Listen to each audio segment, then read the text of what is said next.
Buongiorno da Sicilia 24, le principali notizie. Referendum, urne aperte per 4 milioni di siciliani oggi sino alle 15. Ieri affluenza record in Italia, ha votato il 46,03% degli aventi diritti. Sicilia, maglia nera con 34,94%. Arrestato l'anarchico Giuseppe Sciacca, detto il Bombarolo, tra i suoi attentati il lancio di 2 bottiglie incendiarie contro il portone della stazione dei Carabinieri di Piazza Dante a Catania.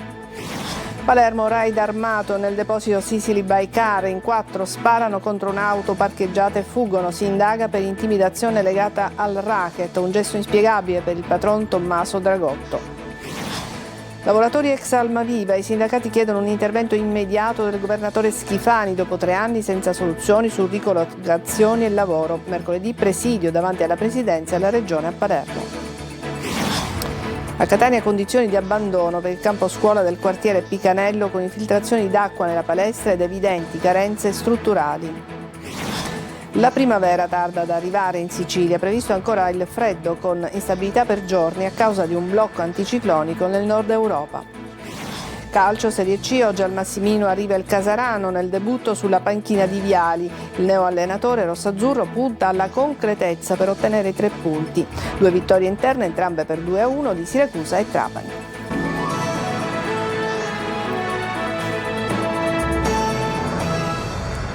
Bentrovati, apriamo con una notizia all'ultima ora. Un 35enne nigeriano senza fissa dimora è stato ferito la notte scorsa a Catania con un colpo di arma da fuoco a una gamba. La sparatoria è avvenuta poco prima delle 2 di notte nella centrale via Vittorio Emanuele. L'uomo soccorso è stato trasportato al pronto soccorso dell'ospedale Garibaldi Centro. Sull'accaduto indagano carabinieri della compagnia di Piazza Dante.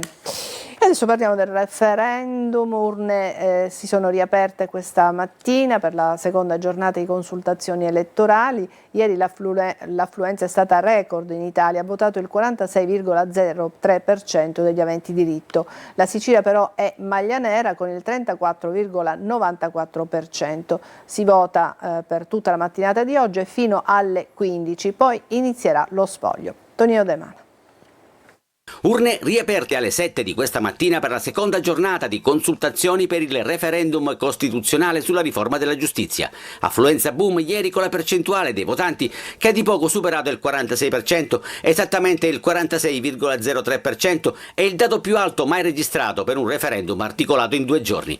Tra le regioni l'Emilia Romagna si conferma in testa con il 53,70%. Maglia nera ancora per la Sicilia che si ferma al 34,94%, la provincia con la percentuale più alta è stata Messina 37,09, seguita da Palermo 36,20 e nel capoluogo siciliano ha votato il Presidente della Repubblica Mattarella che si è presentato alle urne di mattina all'Istituto Comprensivo Giovanni XXIII. Il Capo dello Stato ha stretto le mani agli scrutatori e al Presidente del seggio e ha salutato le persone presenti nella scuola che lo hanno applaudito. Si vota anche oggi fino alle 15, lo spoglio comincerà subito dopo. Non è necessario un quorum, tra il sì e il no prevarrà chi avrà più preferenze. Scegliendo il sì si dà via libera all'intero pacchetto di modifiche alla Costituzione, con il no viene respinto il testo di modifica.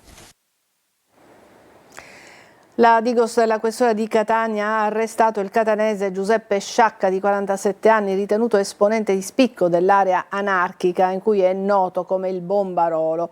Deve scontare una condanna definitiva a 4 anni e 5 mesi di reclusione. È stato condannato nell'aprile del 2024 per violazione della legge sulle armi per la fabbricazione di un ordigno. Tra i suoi trascorsi il fermo nel 2004 per il lancio di 2 bottiglie incendiarie contro il portone della stazione dei Carabinieri di Piazza Dante a Catania. Raid contro l'azienda Sicily by Car a Palermo, colpi di arma da fuoco contro alcuni veicoli parcheggiati. Gli investigatori battono la pista dell'intimidazione di stampo mafioso. Solidarietà dai presidenti Schifani e Gavagno. Ma sentiamo Marco Gullà. Un raid veloce, un messaggio chiaro, l'ombra del racket sui colpi di mitragliatrice sparati contro 4 auto all'interno del deposito dell'azienda Sicily by Car in via San Lorenzo a Palermo. 4 uomini sono arrivati a bordo di una Lancia Y rubata, sono scesi e sono entrati all'interno di questo deposito, il cui proprietario è Tommaso Dragotto. Hanno fatto fuoco contro 4 auto parcheggiate, poi sono scappati, uscendo dal cancello più piccolo e sono fuggiti a piedi, abbandonando l'auto in strada. Dalle immagini che i carabinieri hanno estrapolato dalle telecamere della zona si vedrebbe arrivare l'automobile. La pista che battono gli investigatori è ovviamente quella dell'intimidazione. Non so davvero cosa sia potuto accadere, ha detto il fondatore e patron della Sicily by Car, Tommaso Dragotto. Nessuno ha mai bussato alle nostre porte con minacce e intimidazioni e se fosse mai avvenuto avrei immediatamente denunciato tutto in procura.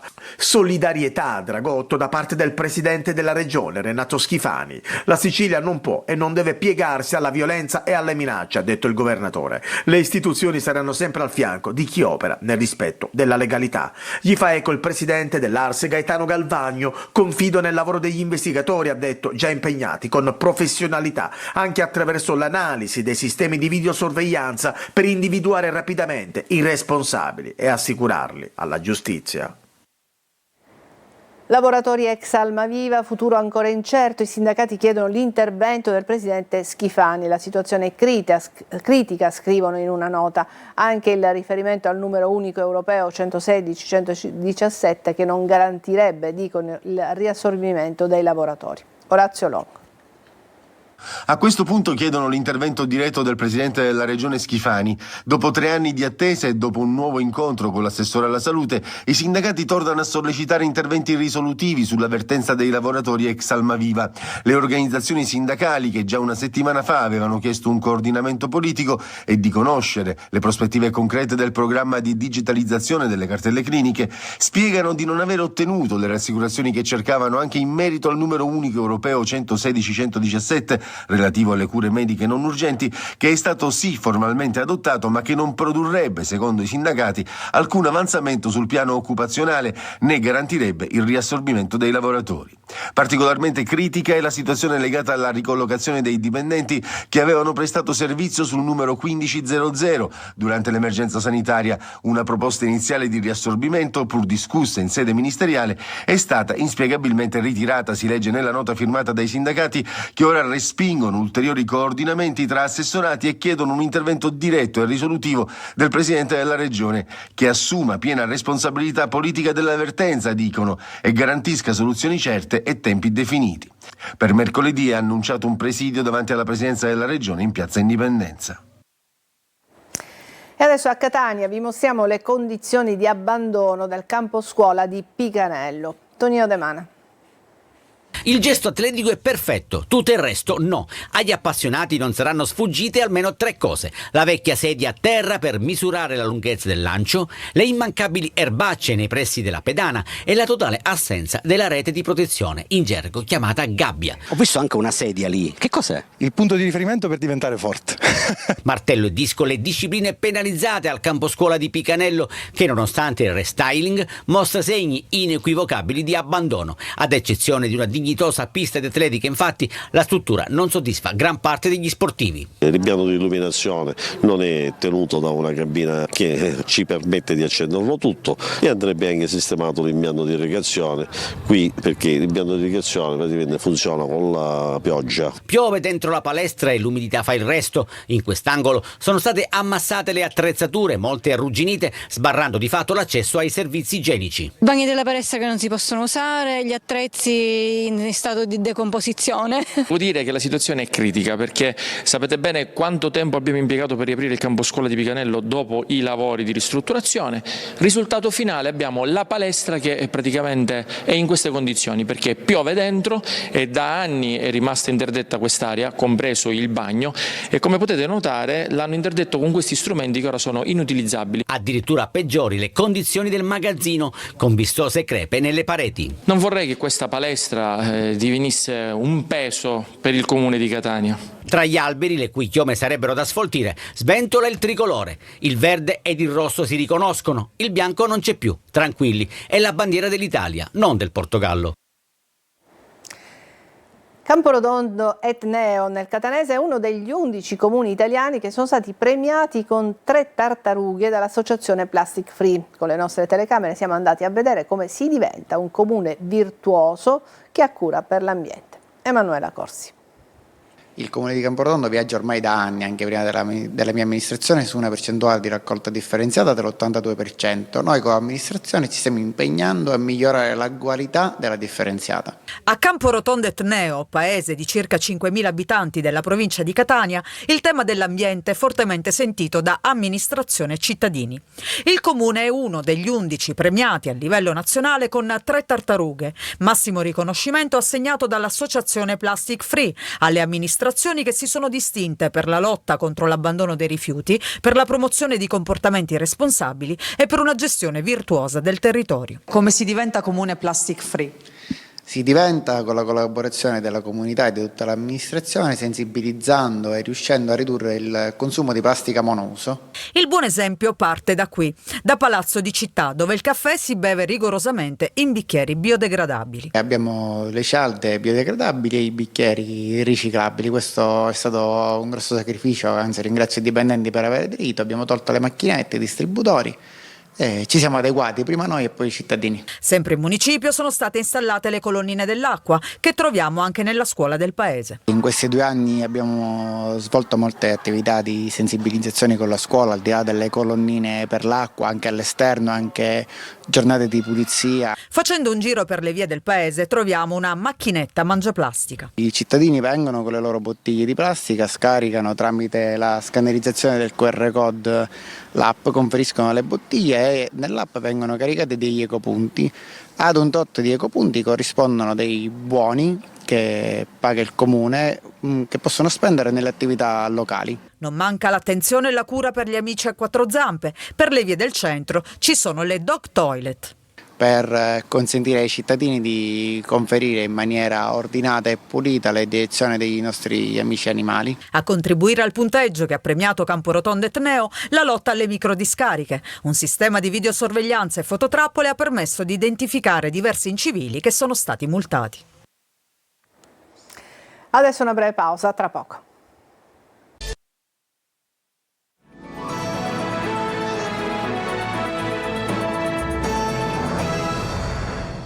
La primavera tarda ad arrivare, le previsioni parlano ancora di tempo incerto per i prossimi giorni, ma la fiducia non abbandona i siciliani. Orazio Longo. Un affondo freddo tardivo, maledetta primavera, cantava Loretta Goggi. In questo caso la fretta c'è. Quando arrivi primavera? Se lo chiedono in tanti che col 21 marzo hanno festeggiato la fine dell'inverno, ma appunto l'affondo freddo tardivo di questi giorni ha fatto capire che non è stato proprio un addio. È un problema. Io sono motociclista, quindi sono fermo per il troppo freddo. È giusto che sia così, dai, abbiamo sofferto tanto la siccità, la cosa, almeno un po' di acqua ci sta. Siamo un po' dispiaciuti perché avere delle belle temperature ci permette di uscire con più facilità. E le previsioni non sono rosee, secondo i meteorologi. L'instabilità continuerà ancora per giorni per un blocco anticiclonico presente nel nord Europa. Quella in arrivo sarà un'altra settimana caratterizzata dall'instabilità, con frequenti cieli nuvolosi che si accompagneranno a delle precipitazioni a carattere sparso, a tratti anche sotto forma di rovesci e temporali, soprattutto nelle ore centrali della giornata. E poi nella parte finale del mese si attende l'arrivo di una circolazione depressionaria che proprio a cavallo del prossimo fine settimana potrebbe determinare un'onda di maltempo abbastanza intensa, soprattutto sui settori meridionali e orientali dell'isola. Maledetta primavera, cantava Loretta Goggi. In questo caso la fretta c'è, ma anche la fiducia dei siciliani. Arriva, dai. Sicilia archeologica vista dal cielo è il libro postumo di Sebastiano Tusa, archeologo e assessore regionale ai beni culturali, scomparso 7 anni fa. È stato presentato a Ragusa. Veronica Barbarino. A 7 anni dalla sua prematura scomparsa in un disastro aereo in Etiopia, Ragusa celebra la vita e i lavori di Sebastiano Tusa, archeologo e assessore regionale ai beni culturali. Lo fa presentando il volume postumo Sicilia archeologica vista dal cielo, a cura della fondazione a lui dedicata. All'interno il racconto della storia della nostra isola, dalla preistoria all'età romana, con immagini aeree per cogliere dettagli spesso invisibili al visitatore comune. Questo libro, che era stato iniziato e scritto da Sebastiano Tusa, è stato mio desiderio completarlo, corredarlo delle foto mancanti e pubblicarlo, perché era un suo sogno. Un itinerario che porta il lettore alla scoperta dei siti e dei reperti più noti, ma anche di quelli poco conosciuti. A corredo del bellissimo testo di Sebastiano Tusa sono rappresentati alcuni dei più bei reperti archeologici ospitati nei musei siciliani, alcuni noti, alcuni veramente molto molto rari. Facciamo un esempio. Il terribilissimo guerriero presso il museo di Caltanissetta, c'è un oggettino alto meno di 5 centimetri. Un intreccio tra passato e presente che svela l'anima della Sicilia, mosaico culturale unico, sospeso tra memoria e identità. Adesso una breve pausa e poi la pagina dedicata al calcio. A tra poco.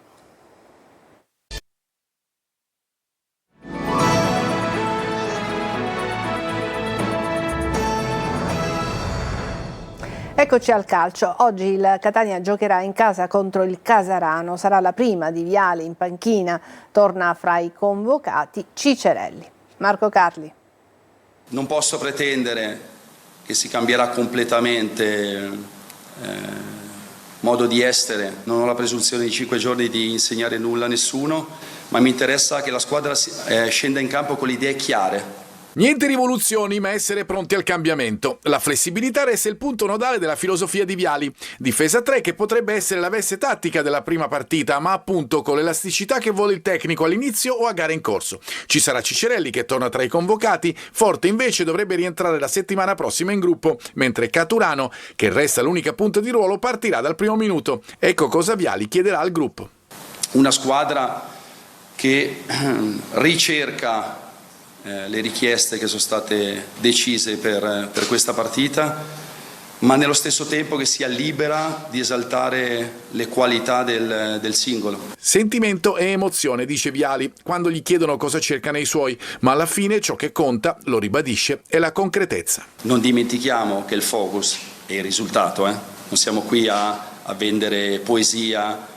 Facciamo tutto in funzione del risultato, perché la gente viene allo stadio, va bene la curiosità del nuovo allenatore, va bene i moduli, si giocherà a 3, si giocherà a 4, ma la gente andrà a casa felice solo se il Catania vincerà.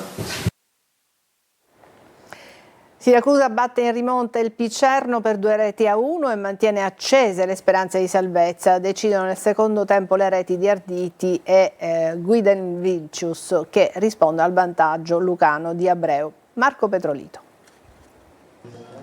Vittoria di carattere per il Siracusa che al De Simone supera e rimonta il Picerno centrando 3 punti fondamentali per continuare a sperare nella salvezza, obiettivo ormai perseguibile in vista della seconda penalizzazione in arrivo solo attraverso i play-out.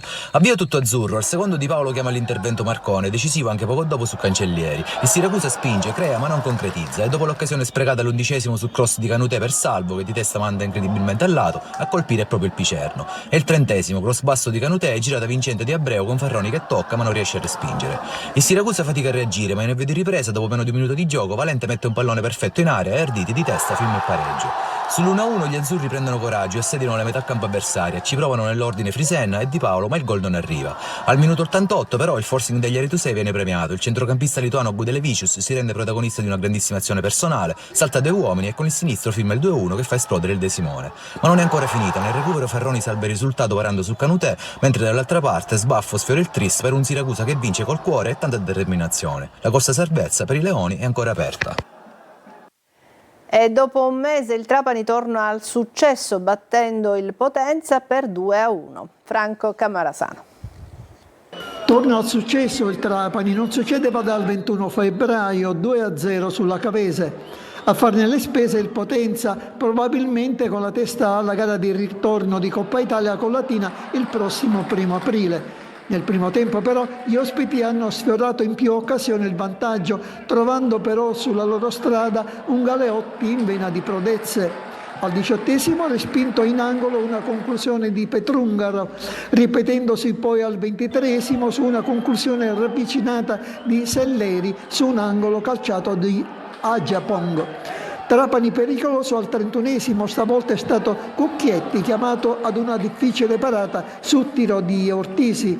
Al 45° l'episodio che ha consentito al Trapani di portarsi in vantaggio, mani di Agiapong, e l'arbitro, dopo aver consultato il video, decide per il calcio di rigore trasformato da Celeghin. Al 6° della ripresa, su una punizione di Benedetti, Pirnello da 2 passi ha mancato il 2-0 e così è stato il Potenza al 42° a siglare l'1-1 con Mazzeo, abile a finalizzare un'azione in velocità. Battimelli si fa respingere in angolo da Cucchietti la palla del 2-1, che giunge però sul successivo tiro dalla bandierina con la zampata vincente in mischia di Winkelmann. È tutto per questa edizione di Sicilia 24, grazie per averci seguito, buona giornata.